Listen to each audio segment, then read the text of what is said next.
근데 그게 그렇게 힘들어요. 내 나쁜 습관, 못된 습관, 나쁜 말들, 불평하는 거, 이거 버리려면 어떤 사람 막 수십 년 걸려요, 여러분. 아니, 어른이 돼서도, 할아버지, 할머니가 돼서도, 백발이 돼서도 그걸 못 버리시더라고요, 여러분. 근데 참 이상합니다. 나쁜 쪽으로 변질되는 것은 참 쉽습니다. 그냥 한 발만 미끄러지면 그냥 끝나버려요. 그냥 포기해버리면 그냥 끝나요, 여러분들. 한때는 매우 훌륭한 성품과 태도와 탁월한 신앙을 자랑했던 사람이 나중에는 고집스럽고 우악스럽고 오만하게 되기도 합니다. 심지어는 신앙마저도 버리는 경우가 많습니다, 여러분. 그래서 말년이 좋지 않은 사람들이 생기게 되는 것입니다. 사람이 나쁜 쪽으로 변질되기 쉬운 것은 우리 속에 여전히 남아있는 그놈의 죄성의 뿌리가 있기 때문이에요. 그 죄성의 뿌리 때문이기도 하지만 그렇다 하더라도 그것을 당연하게 받아들일 수는 없습니다. 왜냐하면 우리는 주님을 만난 거룩한 백성들이기 때문입니다.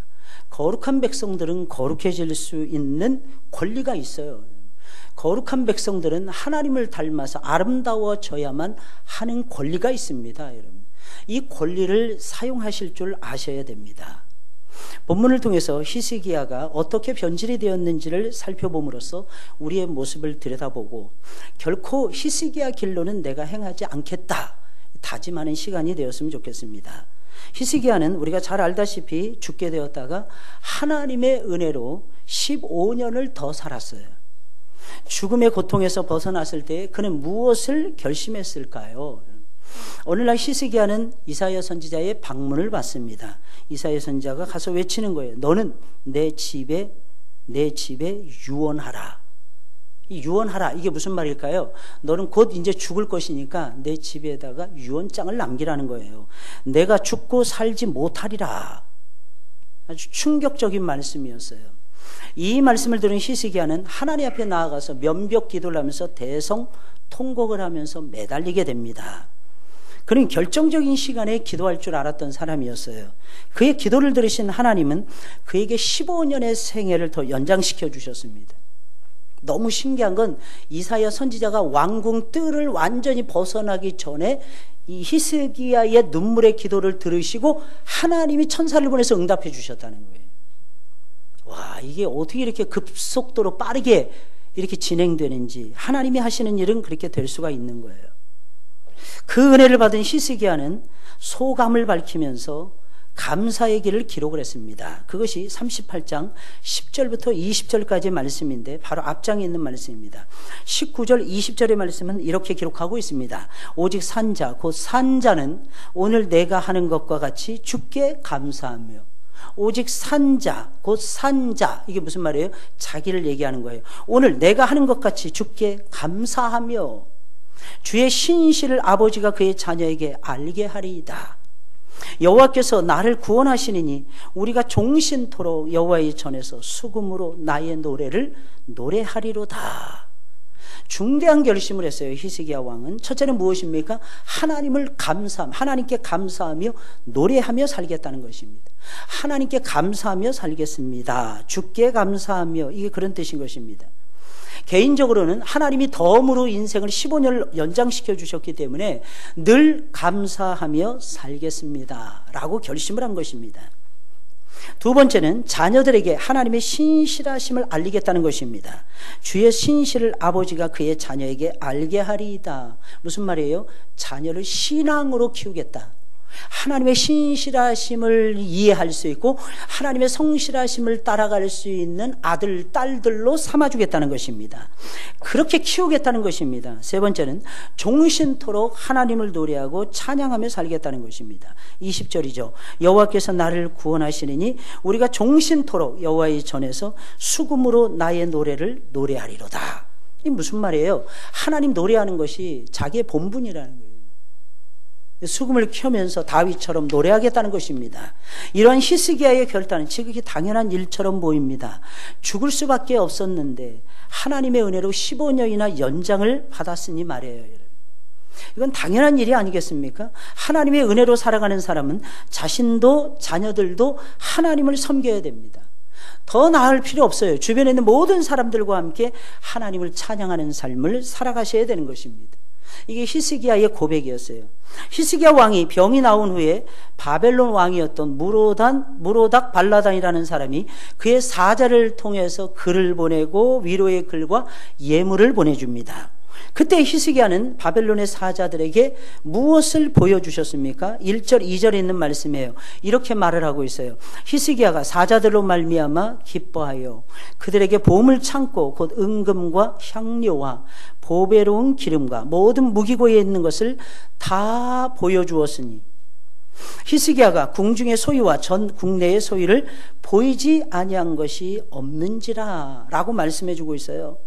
여러분, 바벨론의 사자들에게 보물 창고를 열어서 다 보여준 거예요. 무기고를 비롯해서 몽땅 다 가르쳐 준 것입니다. 궁중의 모든 소유를 다 보여주었다는 것입니다. 어때요? 지혜로운 거예요? 미련한 거예요? 상당히 지혜롭게 보이지 않습니까? 우리가 이만큼 부자입니다. 이 돈 가지고 니네들이 쳐들어온다 할지라도 옛날에 말이야 아수르라는 큰 나라가 쳐들어왔는데 바벨론은 지금 작은 나라예요. 작은 나라인데 그 작은 나라의 사신에게 사절단에게 모든 것을 다 보여주면서 하니 지금 뻐기고 자랑하고 있는 거예요. 이렇게 우리는 돈이 많아요. 그러니 우리를 건드리지 마세요. 이런 뜻이었을 것입니다. 근데 여러분, 사람은요 물건을 보게 되면 뭐가 생겨요? 욕심이 생겨요. 그래서 뭐라고 그래요? 견물생심이라고 보통. 우리 다 알잖아요. 이걸 그냥 그대로 이게 말이 되겠습니까? 예를 들어서 우리나라의 군사 기밀을 적에게 다 가르쳐 주는 거예요. 중국이나 우리 저기 어디야 북한이나, 우리 민족이니까, 같은 민족이니까 그냥 다 보여줍시다. 우리 똑같은 사람들인데 저기 보면은 무슨 영 하나 넘어가는 데 있잖아요, 그죠? 거기 지하에 벙커가 이렇게 많다면서요. 남산 저쪽 끝자락에 넘어가는데 관악산, 무슨 영이요? 맞아요. 남태령인가 어디에. 거긴 제가 들은 얘기인데, 거긴 전체가 기지라는 동 별 얘기가 다 있습니다. 어디 거기만 기지겠습니까, 여러분? 예를 들어서 북한에 사절단이 왔어요. 다 보여줘요. 다 사네. 나만 이렇게 잘 살아요. 이것만 보여주면 되는데, 나만이 가지고 있는 외환 보유고가 몇 천억 달러입니다. 다 보여줘. 그냥 은행에 가서 다 보여주는 거예요. 우리가 거래하는데 미국하고 이렇게 거래하고 중국하고 이렇게 거래하고 있습니다. 싹 보여주는 거예요. 지금 그런 꼴이었어요. 히스기야는 궁중의 소유와 국가의 모든 소유를 보여주지 않은 것이 없을 만큼 바벨론의 사자들에게 그가 가진 모든 것을 다 보여줍니다. 당연히 이러한 히스기야의 행위는 하나님을 실망시키는 행위였어요. 여러분. 어떤 점에서 그런 걸까요, 여러분들? 하나님의 이사야 선지자로 하여금 히스기야에게 어떤 말씀을 전달하게 하셨습니까? 이사야는 히스기야에게 만군의 여호와의 말씀을 들으라 라고 말한 후에 이렇게 말합니다. 6절 7절이에요. 보라, 날이 이르리니 내 집에 있는 모든 소유와 내 조상들이 오늘까지 쌓아둔 것이 모두 바벨론으로 옮긴 바 되고 남은 것이 없으리라. 옮겨진 바 되었다는 거예요. 이게 무슨 말이에요? 곧 옮겨진다는 뜻이에요. 확실한 거예요. 곧 옮겨질 것이다. 이런 게. 남을 것이 없을 정도로 전부 다 옮겨질 것이다. 이게 뭐예요? 자신들이 주는 것이 아니라는 거예요. 빼앗긴다는 뜻이에요. 여호와의 말이니라. 또 내게서 태어날 자손 중에서 몇이 사로잡혀 바벨론 왕궁의 환관이 되리라 하셨나이다 하니, 이게 얼마나 이게 끔찍한 말씀이에요. 여러분, 왕의 자손이 왕족이잖아요. 그 왕족들이 바벨론 나라의 환관이 된다는 거예요. 내시가 된다는 뜻이었습니다. 보통 내시나 환관은요, 적에게서 포로로 잡아온 사람들을 거세를 해가지고 환관이나 내시를 시킵니다. 근데 그 일을 하나님의 백성들에게 하게 하겠다는 것입니다. 이게 얼마나 이게 끔찍한 말씀이에요, 여러분. 하나님은 히스기야에게 몹시 실망을 한 것입니다. 엄청나게 실망하셨고 히스기야의 자세와 행위를 하나님은 죄악시하신 것입니다. 왜 하나님은 히스기야의 행위에 대해서 그렇게까지 생각하신 것입니까? 역대하는 이 부분과 관련해서 이렇게 기록하고 있습니다. 역대하 32장 24절 25절에 있는 말씀인데요, 들어보세요. 그때 히스기야가 병들어 죽게 되었으므로 여호와께 기도하매 여호와께서 그에게 대답하시고 또 이적을 보이셨으나, 히스기야가 마음이 교만하여 그 받은 은혜를 보답하지 아니하므로 진노가 그와 유다와 예루살렘에 내리게 되었더니, 역대하 기자는 분명히 지적하고 있어요. 그가 마음이 교만했다는 것입니다. 고쳐주신 분은 누구예요? 하나님이죠. 하나님이 고쳐주신 거죠. 그를 고쳐주신 분은 하나님이십니다. 그러면 누구에게 감사해야 될까요? 하나님께 감사해야 돼요. 근데 히스기야 왕은요, 하나님께 감사하지 않고 바벨론의 신하들에게, 바벨론의 사신들에게 뻐기고 자랑하고 있었더라는 것입니다. 자랑하고 과시하는 데 바빴다는 것입니다. 그래서 하나님께, 만약에 히스기야가 하나님께 영광을 돌렸다면 하나님께 영광을 돌렸다는 내용이 나올 것입니다. 근데 하나님께 영광을 돌렸다는 내용이 안 나오는 거 보니까 그냥 말로만, 입술로만 내가 하나님을 찬양할 것입니다. 그 이후에 너무 감사해서 하나님, 내가 지금까지 쌓았던 제사보다도 훨씬 더 많은 제물과 제사를 하나님께 바치겠습니다. 그런 내용이 하나도 없어요.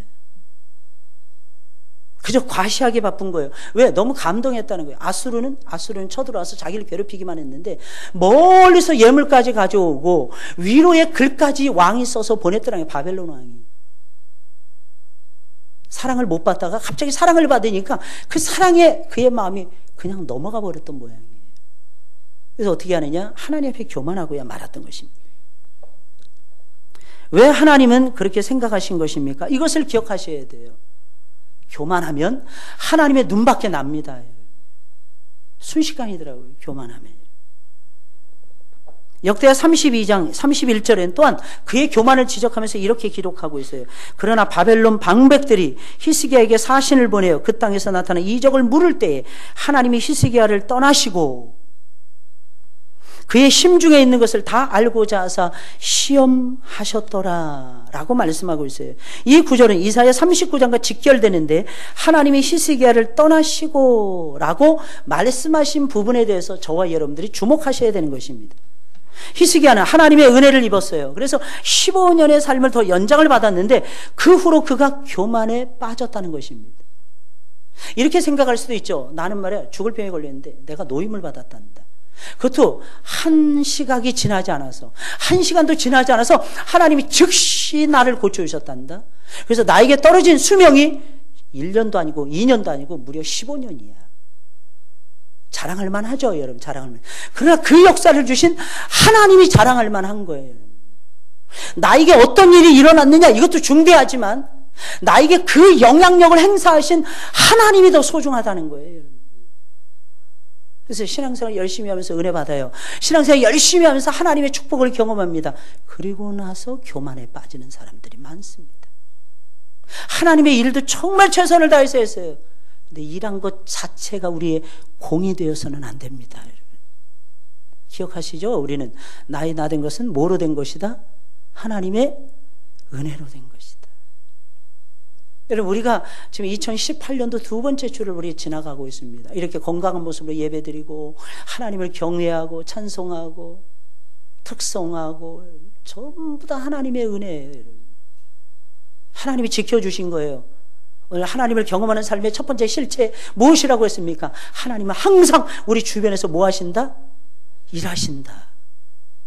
하나님의 일하심의 결과가 내 모습인 거예요. 특히 선하고 아름다운 모습, 예쁜 모습, 누가 봐도 박수 칠 만한 그런 모습, 여러분, 신실한 모습, 이게 다 누가 주신 거예요? 하나님이 주신 거예요.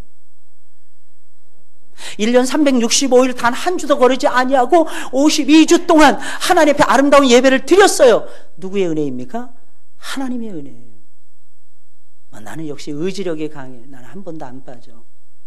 그런다고 해서 여러분 주일 성수할 수 있는 것이 아닙니다. 하나님이 지켜주셔야 되는 거예요. 하나님은 우리 주위에서 항상 뭐 하신다? 일하신다. 그분은 우리를 사랑하신다. 항상 어디에 맞춘다? 사랑의 관계에 맞추신다. 우리를 하나님의 일에 동참시키기 위해서 계속해서 초대하신다. 그리고 하나님은 우리의 삶을 더 굳건하게 연장시켜주고 세워주기 위해서 성령 하나님을 통해서 끊임없이 말씀하신다. 이거 아닙니까, 여러분? 근데 이걸 놓치고 있었다는 거예요. 교만했기에 바벨론의 사자들이 왔을 때 아주 자랑스럽게 나라의 보물창고를 다 열고 무기고를 활짝 열어서 다 보여준 겁니다. 히스기야는 바벨론의 사자들에게 자신의 영광을 과시하고 싶었던 것입니다. 모든 것이 하나님의 은혜로 말미암은 것인데 감사하며 살고 찬송하며 살겠노라고 다짐했는데 잃어버린 거예요. 잊어버리는 거예요. 그 영광에 묻혀가지고 그 영광의 자신을 잃어버린 것입니다. 우리는 하나님이 무엇을 주시든지 하나님을 놓치지 말아야 됩니다. 하나님을 잃어버리지 마셔야 됩니다. 그저 히스기야는 자신의 영광을 드러내는 일에만 집착하고 있었던 거예요. 오늘의 주제와 관련해서 말씀드리면 히스기야 왕이 뭐였다는 거예요? 변질되었다는 거예요. 원래 그는 신실한 왕이었습니다. 죽을 뻔했지만 하나님의 은혜로 15년을 연장받을 정도로 기도에 몰두하는 기적을 체험하는 하나님의 사람이었어요. 그래서 오직 하나님께 감사하며 찬양하며 살겠노라고, 자녀들에게도 하나님의 신실하심을 알게 해주겠노라고, 알리겠노라고 다짐했어요. 하지만 그는 그 모든 좋은 점들을 다 잃어버리고 자신의 영광만을 자랑하고 과시하는 모습을 보여주고 있는 것입니다. 안타깝죠. 우리는 히스기야의 변질의 근본적인 원인이 교만이라고 하는 것을 잊어서는 안 됩니다. 어떤 약점이 아니잖아요. 이거는 교만이 무서운 건 교만은 약점이 아니에요. 내가 가지고 있는 강점에서 부각이 될 가능성이 매우 높더라는 것입니다. 성경에 압살롬이 그랬죠. 압살롬이 늘 자랑했던 게 뭐예요? 머리카락이 다른 사람들보다 길고 화려하고 멋있었다는 것이었어요. 근데 자기의 말을 타고 도망가다가 뭐가 걸려서 죽었어요? 머리가 걸려서 죽었어요. 아주 오래전에 읽었던 동화책에 나오는 이야기 아닙니까? 사슴이 자기 사슴 뿔이 너무 예쁜 거야. 늘 뿔을 보면서 감탄하고 좋아했습니다. 자기가 살아가는 이유였고 긍지였습니다. 근데 맹수에게 쫓기는데 뭐에 걸려서 잡혔냐면 나중에 잡히는데 사슴 뿔 때문에 잡혔다는 것입니다. 우리가 잘하는 부분을 조심하셔야 돼요. 나의 나된 것은 하나님의 은혜로 되는 것입니다. 교만이 그토록 아름다운 신앙을 가지고 있었고 그토록 신앙이 신실했던 히스기야 왕을 변질시켜 버렸어요. 교만은 그토록 풍성한 하나님의 은혜를 우리로 하여금 잊어버리게 만듭니다. 교만은 하나님의 자리를 우리 가운데서 없애게 만듭니다. 그저 내 자리만 남겨두게 만듭니다. 그러니 하나님이 교만에 대해서 그토록 경계하시며 교만한 자를 대적하시는 거예요. 오늘날 우리들에게도 교만이 자리 잡고 있지는 않는지 연초에 저와 여러분들의 모습을 먼저 돌아보시면서 한 해를 스타트하셔야 될 것입니다. 이사야가 전한 하나님의 경고의 말씀을 들은 히스기야는 어떤 반응을 보입니까? 본문 8절에 있는 말씀이에요. 우리 다 같이 한번 읽어볼까요? 8절 시작.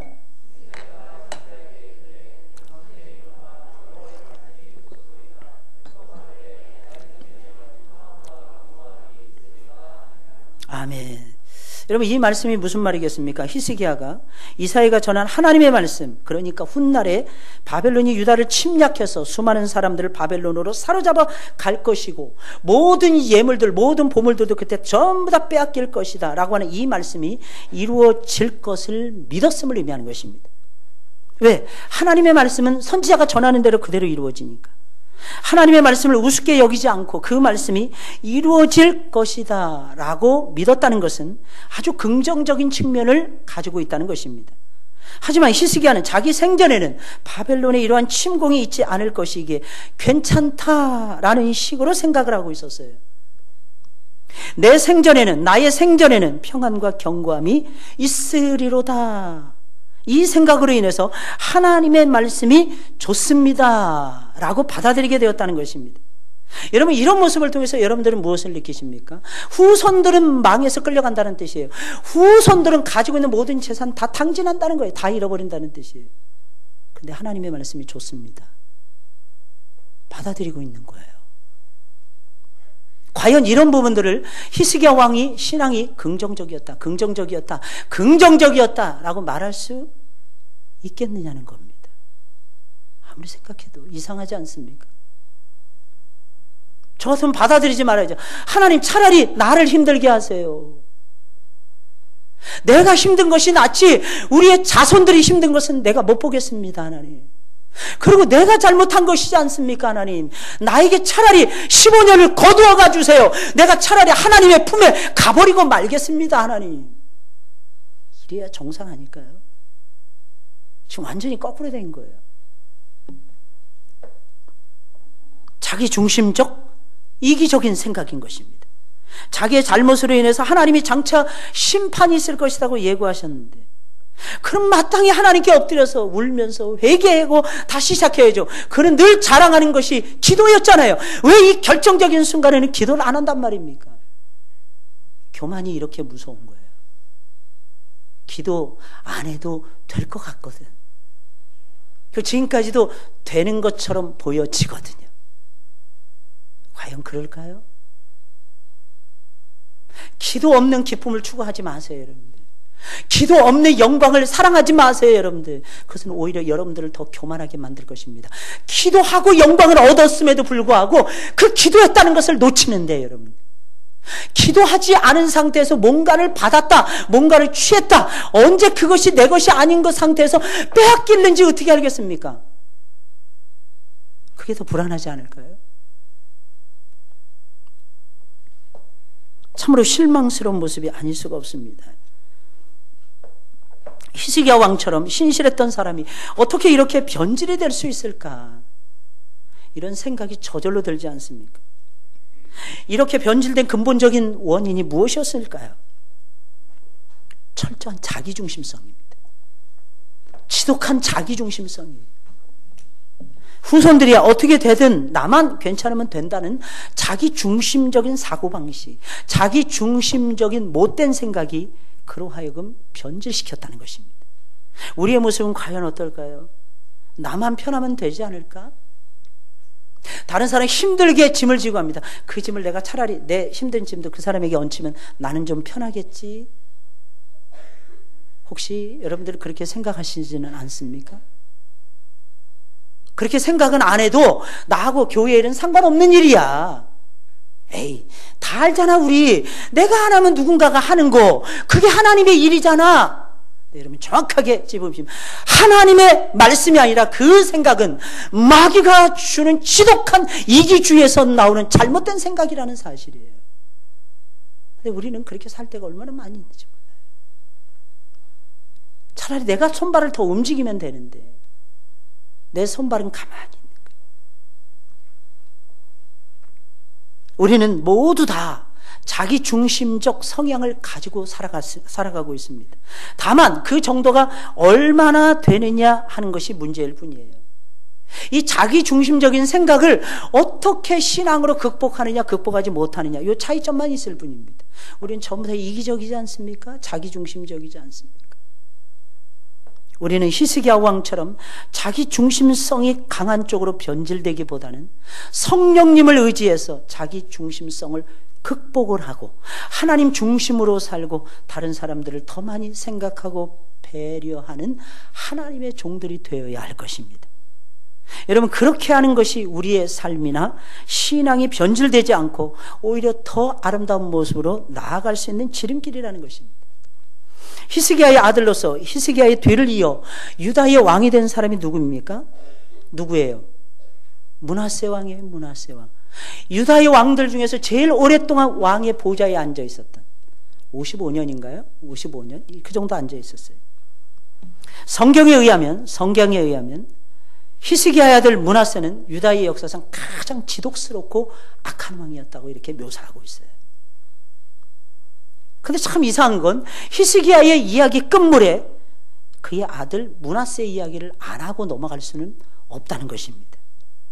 열왕기하 21장이 그것을 말을 해주고 있는데 1절부터 9절은 므낫세의 죄악에 대해서 자세하게 고발합니다.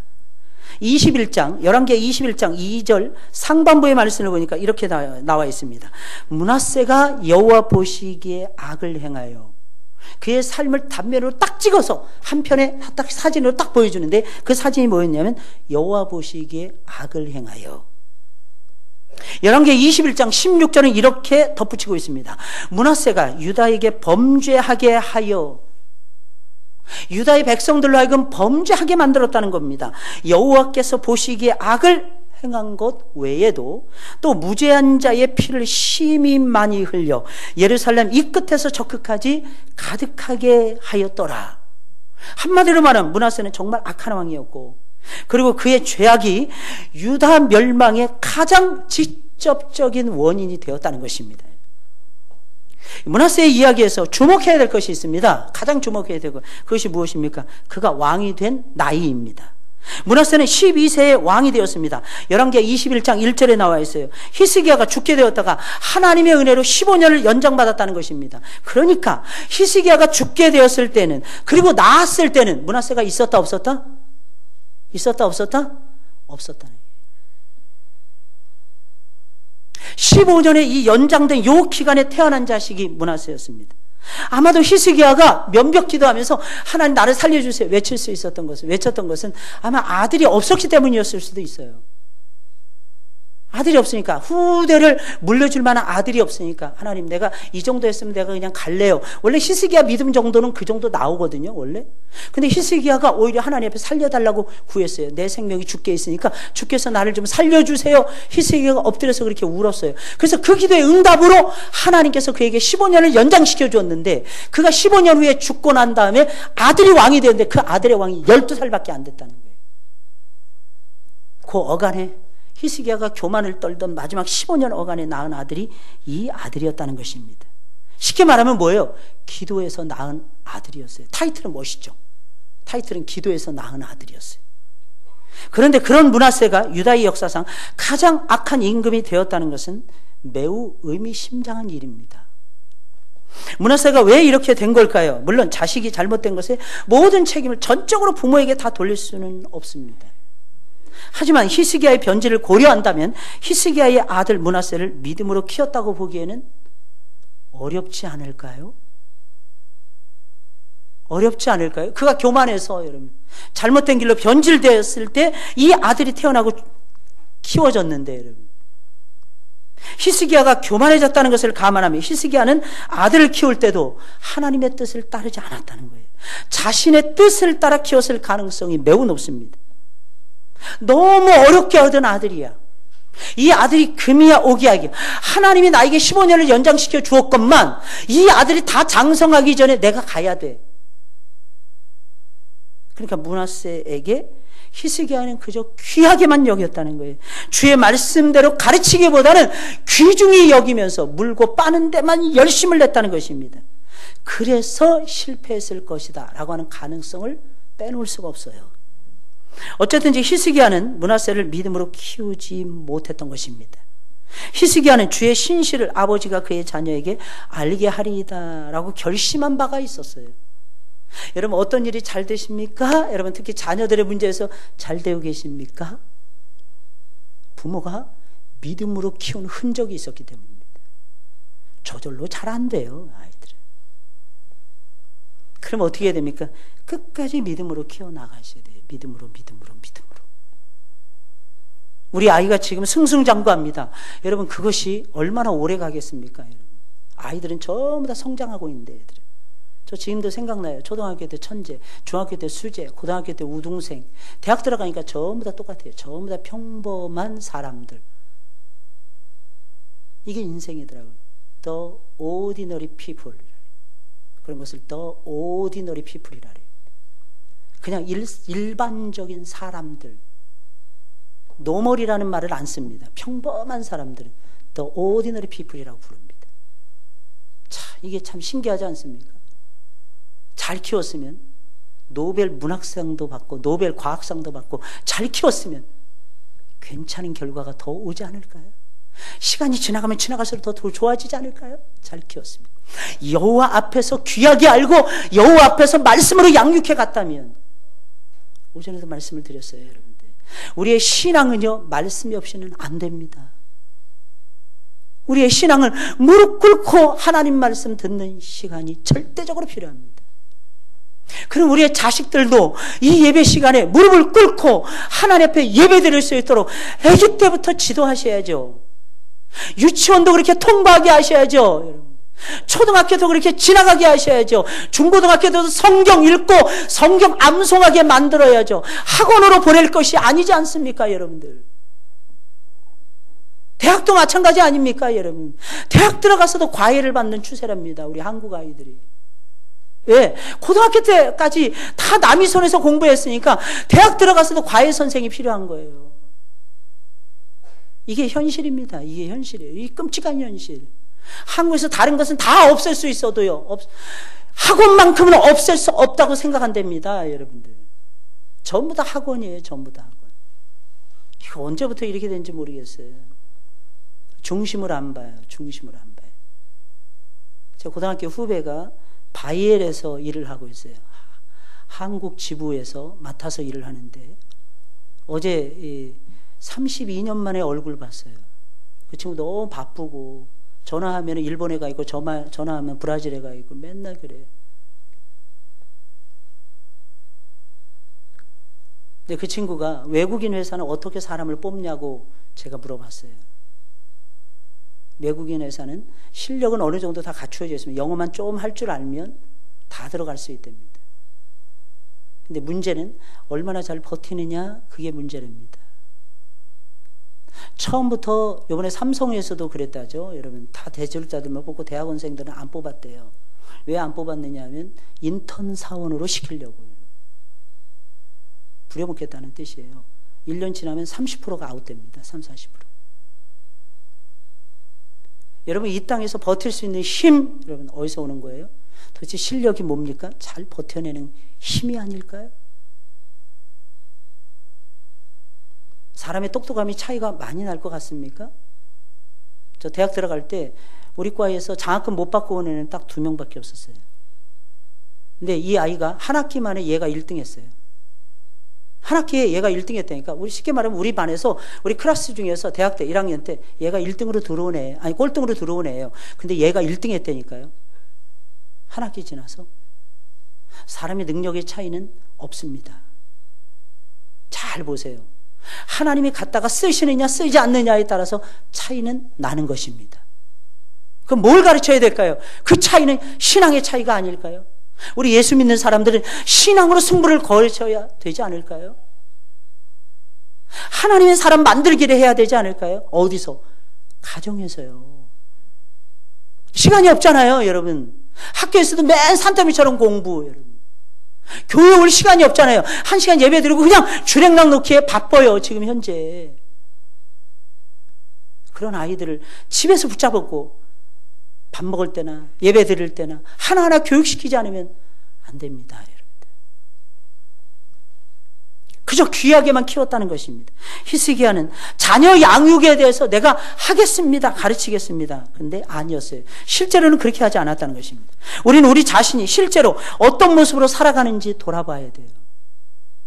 부부관계, 자녀 양육 등과 같은 가정에서의 모습뿐만 아니라 교회와 사회에서의 내 모습도 돌아보셔야 됩니다.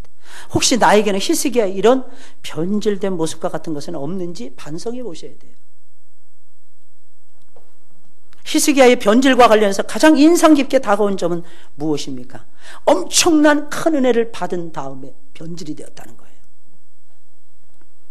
이유가 무엇일까요? 겸손하지 못하고 교만에 빠졌기 때문에. 교만에 빠졌기 때문에. 어느 순간에, 한순간에 방심하잖아요. 무너진다는 거예요. 방심하는 순간 무너지는 거예요. 잠깐 방심하고 깨어있지 않는 사이에 마귀가 우리의 삶 가운데 파고 들어와요. 그리고 가라지를 뿌려버립니다. 그러므로 우리는 다음과 같은 영역에서 내가 변질되었는지 아닌지 살펴보셔야 됩니다. 첫째, 교회에서의 내 모습. 교회에서의 내 모습. 예전보다 훨씬 더 충만하게 내가 지금도 교회 생활을 하고 있는가? 성령의 인도함을 따라서 우리가 살아가잖아요. 그렇지 못하다면 살펴보셔야 됩니다. 두 번째, 가정에서의 내 모습, 남편이나 아내로서 또는 배우자에 대한 나의 자세. 하나님 앞에서의 내 모습 꼭 살펴보셔야 돼요. 내가 성경 읽기, 기도하기, 전도하기, 봉사하기, 이런 것들을 내가 잘하고 있는가? 이런 것 중에서 한 가지라도 이빨이 딱 뽑히면 하나님의 말씀을 씹어서 삼키질 못합니다. 이빨이 문제가 있기 때문이에요. 잘 들으셔야 됩니다. 말씀 늘 보셔야 돼요. 하루도 거르지 말고 하나님 말씀 읽으셔야 됩니다. 왜? 말씀이 나를 지켜주더라고요. 결정적인 순간에는요, 내가 말씀을 붙잡는 게 아니야. 말씀이 나를 붙잡아줘요. 한순간도 기도 없이는 하루도 못 살아요. 아침에 시작하기 전에 엎드려서 1분이라도 기도하세요. 하나님, 제가 오늘 움직입니다. 기도하세요. 하나님, 제가 어디가 아픕니다. 하나님, 내가 여기에 문제가 있습니다. 저기에 문제가 있습니다. 태도, 내 불량스러운 태도 있죠. 사람들 앞에서 겸손해야 되는데 사람들 앞에서 맨날 고개를 바짝바짝 들려 그래. 상사가, 직장 상사가 말을 하는데도 지 잘났다고 계속 대꾸만 하고 있네. 그럼 인정받을 수 있을까요? 혼자서 하는 일을 밖에는 못할 것입니다. 사회성입니다. 사회성. 무조건 비굴하게 굽신굽신거리라는 것이 아니에요. 정당한 권위 앞에서는 머리를 숙여야죠. 정당한 권위 앞에서도 머리를 숙이지 못하면 교만입니다. 우리는 어쩔 수 없이 연약한 존재들입니다. 변질된 히스기야 왕을 비난할 수는 있겠지만 우리도 언제 변질될지 모릅니다. 이 사실을 늘 마음속에 새기고 살아가셔야 돼요. 변질은 언제든지 우리를 찾아올 수 있습니다. 우리는 그런 위험성을 경계하고 세월이 흐를수록 더 나아지며 또 더 나아지는 그리스도인의 삶을 추구해 가셔야 할 것입니다. 할렐루야. 그래서 변질이 아니라 변화를 체험하시는 여러분들이 되시길 주의 이름으로 축원을 드립니다. 우리 찬송 부르겠어요. 219장입니다. 219장. 준비하신 예물 하나님께 드리겠어요.